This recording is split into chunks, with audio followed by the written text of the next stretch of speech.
Okay, here's a question for you. When you need to get in touch with somebody, do you text first and do you then call, or do you just go straight for the call? Yeah, it's a fair question. It seems more and more people do want to get that heads-up text first. Fox 5 Sharon Crowley is all dialed in on the new phone etiquette.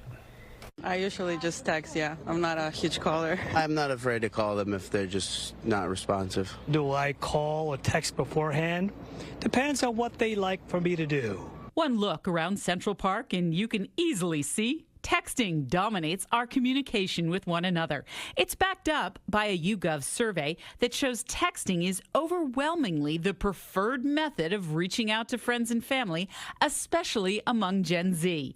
Researchers found the younger you are, the more likely you are to prefer texting instead of making an actual phone call. The YouGov survey found text messaging is highest among those 18 to 24, followed by those 25 to 34. Patricia Napier-Fitzpatrick is founder of the Etiquette School of New York. She says asking someone if it's a good time to call is always the polite thing to do.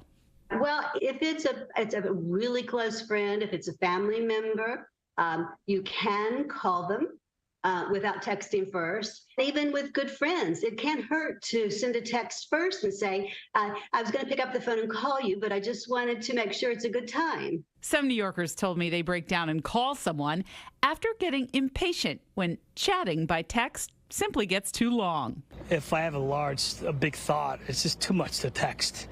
Where in 20 seconds I could say what I need to say versus on and on and on and on. Communication specialists say it's best to consider the person's time zone before calling and their work habits, especially if you want to get a positive response. We should communicate utilizing the other person's communication preference, or at least give consideration to what could be happening in the other person's world. It probably won't surprise you to know the least used form of communication is also the oldest. You've heard of it. That is talking to someone face to face.